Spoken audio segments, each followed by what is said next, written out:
রয়ের যিনি এসছেন, প্রধান এসছেন, এটা নিয়ে প্রচুর স্পেকুলেশন দেখছি।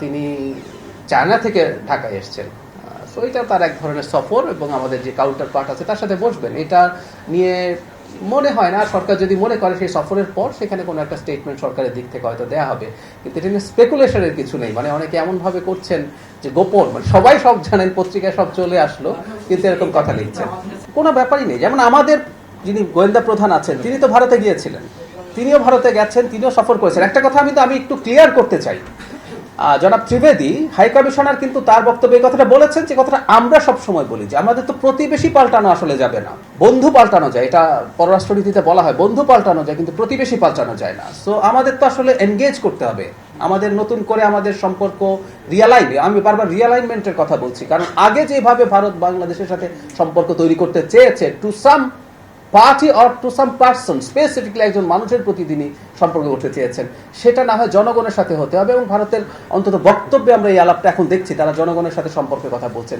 সুতরাং সেটা ভারতের গোয়েন্দা সংস্থা, আমাদের গোয়েন্দা সংস্থা, তাদের যেসব কাউন্টার পার্ট যারা আছে তাদের মধ্যে এনগেজমেন্ট, তাদের মধ্যে কথাবার্তা, এগুলো তো হতে হবে। ব্যাপারটা হচ্ছে এই নতুন সোফা সোয়ান গ্রুপের একটি পণ্য। ভারতের কোন সংস্থা, কোন প্রতিষ্ঠান আগে যেভাবে বাংলাদেশে কাজ করেছে, আমি হাসিনার আমলের কথা বলছি, যে ধরনের অ্যাটিটিউড করেছে সেটা হতে পারবে না। আমরা আলাপ করছি সেটা একটা স্বাধীন, সার্বভৌম, আত্মমর্যাদাশীল জাতির সাথে যেভাবে আচরণ করতে হয়, কথা বলতে হয়। ভারতের নিরাপত্তা নিয়ে তাদের কোনো বক্তব্য থাকতে পারে, আমাদেরও থাকতে পারে, এগুলো নিয়ে আলাপ আলোচনা হবে। কিন্তু ওই যে বললাম, দুটো স্বাধীন সার্বভৌম দেশ আলাপ করছে, এভাবে এটা হতে হবে। সো ওইটুকু এনশিওর হলে আমাদের করতেই হবে। আচ্ছা, আমি প্রথম যেটা বেশি গুরুত্বপূর্ণ সেটা হচ্ছে ভারত আমাদের প্রতি কি আচরণ করবে। আমি বিশ্বাস করি তারা বুঝবেন, কারণ বাংলাদেশে একটা জনগণের নির্বাচিত সরকার দায়িত্বে এসছে, ব্রুট মেজরিটি নিয়ে এসছে। জনগণের কোন সরকার জনগণ এবং রাষ্ট্রের স্বার্থ নষ্ট করে কারো সাথে কোনো সম্পর্ক তৈরি করবে না, ফুল স্টপ। এর মধ্যে কোনো এদিক সেদিক হবে না, হওয়ার সুযোগ নেই আসলে। এটা এরকম একটা প্রতিনিধিত্বশীল সরকারকে করতেই হবে।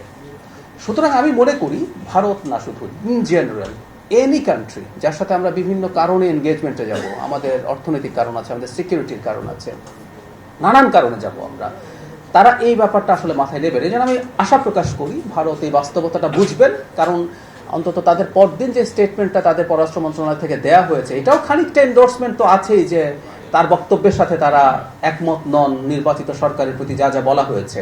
বা পরবর্তীতেও আমি আশা করি জনাব ত্রিবেদী ভারতে গেছেন, তিনি নিশ্চয়ই তার সেই জায়গায় যেখানে রিপোর্ট করার কথা জানাবেন যে বাংলাদেশের অ্যাটিটিউড কি।